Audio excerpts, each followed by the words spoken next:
Oke, assalamualaikum warahmatullahi wabarakatuh.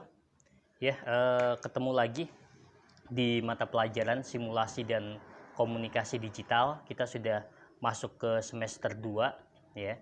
Ini sifatnya umum ya untuk tingkat SMK. Jurusannya bebas semua jurusan. Oke, pada kesempatan kali ini kita bahas di KD 3.11, menganalisis fitur perangkat lunak pembelajaran kolaboratif daring ya. Apalagi sekarang lagi musimnya pandemi ya. Jadi pembelajaran sudah menggunakan pembelajaran daring ataupun online. Oke, kita bahas satu-satu ya. Kita pengertiannya dulu ya. Daring atau kita sebut kelas maya atau virtual class. Di sini kita bisa baca ya. Jadi lingkungan belajarnya itu diadakan tanpa tatap muka. Tatap muka di sini dalam artian secara tidak langsung ya untuk pembelajaran online ini. Jadi antara guru dan siswa itu jaraknya berjauh-jauhan ya, tidak secara tatap muka langsung ya. Terus untuk jenis-jenis kelas maya ini ada ada 3 ya. Yang pertama itu ada LMS, Learning Management System ya. Ini merupakan softwarenya ya. Kalau LMS itu adalah software yang digunakannya ya. Sekarang udah untuk jenis software kelas maya ataupun kelas online itu sudah banyak sekali dikembangkan ya, apalagi di era pandemi sekarang banyak sekali bermunculan aplikasi-aplikasi ataupun program untuk kelas maya. Lanjut. Nah, untuk LMS sendiri nanti ada 2 tipe ya.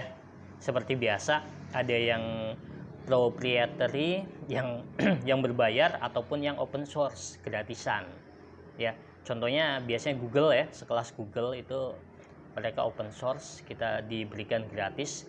Tapi kalau kita pengen kelas prioritas atau VIP bisa berbayar dan nanti fiturnya lebih banyak lagi dan lebih lengkap lagi. Oke, next. Ini ada LCMS ya, Learning Content Management System. Jadi ini adalah vendornya ya. Vendornya atau tim yang mengelola mempublikasikan ya kan, menganalisa, memperbaharui ya. Jadi kalau yang punya aplikasi kelas maya di HP itu biasanya ada update ya. Nah, ini adalah tugasnya dari LCMS. Oke, next. Yang bagian C ini adalah SLN atau Social Learning Network ya. Ini merupakan perkembangan lebih lanjut dari LMS dan LCMS ya. Jadi setelah diupdate dan lain sebagainya, ini nanti mereka melakukan pengembangan lagi. Contohnya kayak di Google Classroom. Nah, itu nanti dikembangkan lagi menjadi Google Form dan lain sebagainya. Terkendala masalah kapasitas dan lain sebagainya, itu nanti bagiannya SLN, maaf. Oke, lanjut, next. Ini tujuan kelas maya ya. Yang pertama, menciptakan pembelajaran yang bisa berlangsung kapan saja dan di mana saja selama ada jaringan internet. Oke, lanjut. Otomatis menghemat waktu dan biaya ya, daripada harus ke sekolah bolak-balik transport dan lain sebagainya. Kita hanya dengan bermodalkan kuota 1 GB bisa melakukan pembelajaran secara online, lebih hemat. Yang ketiga, meningkatkan keterampilan penggunanya di bidang IT ya, di bidang IT kepada siswa sehingga lebih kreatif dan inovatif. Oke, lanjut. Lebih memaksimalkan kemampuan pribadi masing-masing ya, karena memang ini siswa dituntut untuk mandiri. Yang keempat, ini manfaat dari kelas maya ya. Yang jelas sih materi lebih luas, lebih beragam karena referensinya lebih banyak ya. Kita buka Google, misalnya kita cari data tentang kabel. Itu ketika kita ketik kabel di Google sudah banyak sekali ya penjabaran tentang kabel, dari jenis kabel, harga kabel, tempat beli kabel, dan lain sebagainya. Yang kedua, pembelajaran disesuaikan dan berdasarkan kebutuhan siswa. Oke, next. Yang ketiga, mempersingkat waktu tanpa harus pergi ke kelas dan lain sebagainya, ya. Lebih fleksibel. Mengurangi belajar bergantung pada buku teks, ya. Jadi karena kita medianya digital, itu pembelajarannya sudah bentuk gambar, animasi, dan lain sebagainya. Salah satu contohnya adalah seperti ini, ya. Ada tampilan Spider-Man bisa naik turun, terus juga teksnya bisa bergerak-gerak dan lain sebagainya. Sedangkan di buku teks itu tidak bisa. Yang kelima, menghemat kertas. Ya, kita sudah harus melakukan go green ya. Jadi penghematan kertas ataupun global warming itu sudah mulai digalakkan. Terus mendeteksi copas. Nah, ini copy paste ini kita bisa deteksi menggunakan aplikasi. Nah, ini seperti yang tadi saya bilang, peduli global warming atau pemanasan global. Oke, next. Konektivitas selama masih terhubung ke internet, ya. Fleksibilitas belajar dan mudah didapatkan informasi. Oke, poin 9, ini ada interaksi ya. Evaluasi belajar dilaksanakan seketika dan mandiri. Yang ke-10-nya kolaborasi ya. Jadi mendukung kolaborasi di luar ruang kelas.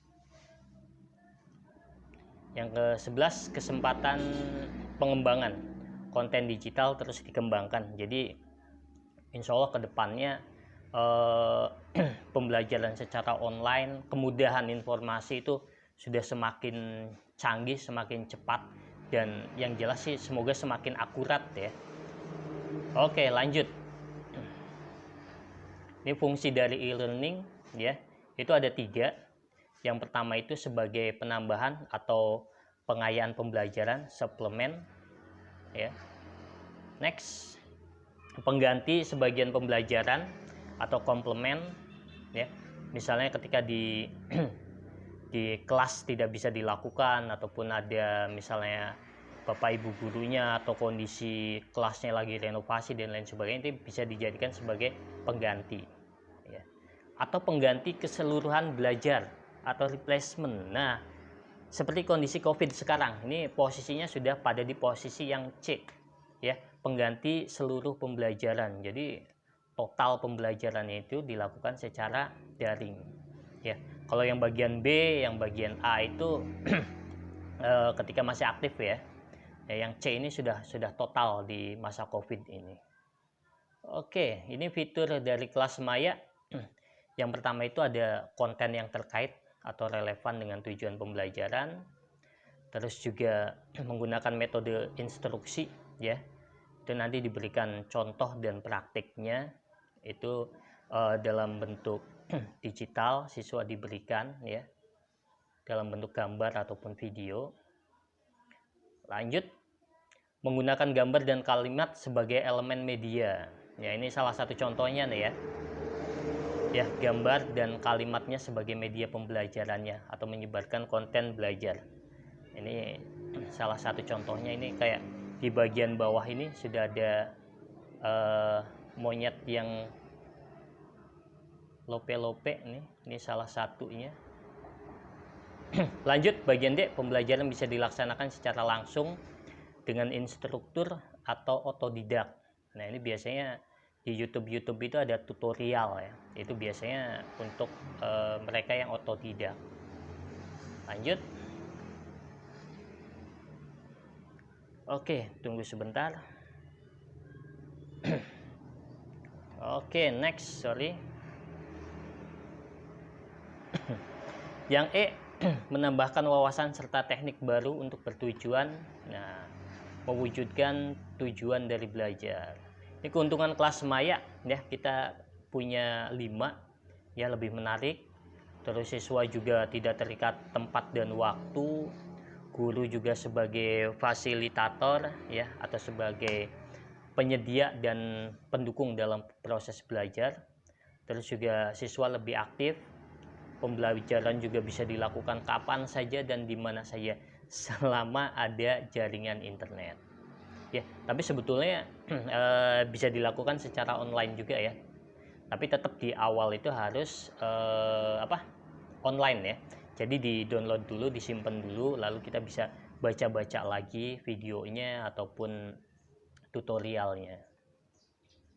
Ini kekurangan dari kelas maya yang jelas ya, satu yang selalu saya bilang, harus terhubung ke jaringan internet.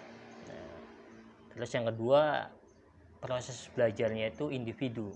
Jadi anak harus dituntut mandiri ya. Yang bagian C, tidak ada kontak sosial secara langsung antara pengajar dan teman-teman sekelas ya.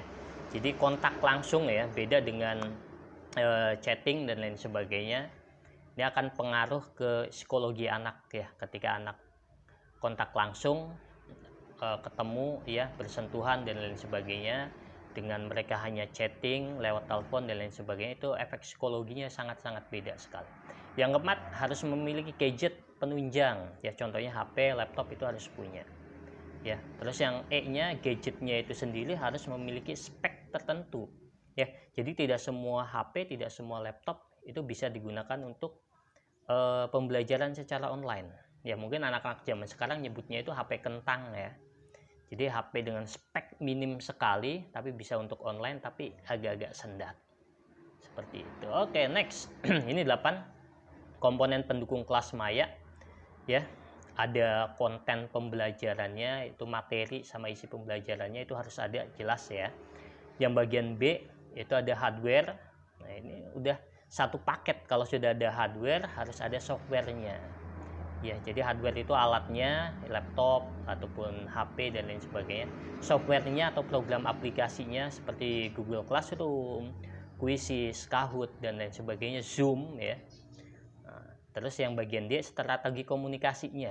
Nah, ini bagaimana cara siswa mengikuti, mengerjakan dan lain sebagainya. Itu biasanya kalau sekarang zamannya sudah sosial media sudah sangat kompleks, sudah hampir semua anak mempunyai akun di sosial media. Jadi strategi komunikasinya biasanya ada grup WA, grup FB, grup sosial media dan lain sebagainya, itu melalui itu ya. Yang bagian E, jaringan internet. Ini sebetulnya poin utama, ini jaringan internet ya, setelah gadgetnya. Oke, next. Nah, ini adalah contoh aplikasi pembelajaran online ya. Sebetulnya banyak, cuma ini beberapa yang sering digunakan ya. Yang sering kita gunakan dalam pembelajaran online ya. Kita ada Google Classroom, terus ada Quizzes, Edmodo dan lain sebagainya ya. Oke, demikian untuk materi kali ini ya. Semoga bermanfaat.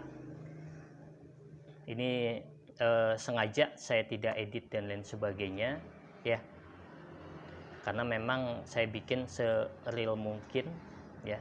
Selamat belajar dan tetap semangat. Assalamualaikum warahmatullahi wabarakatuh.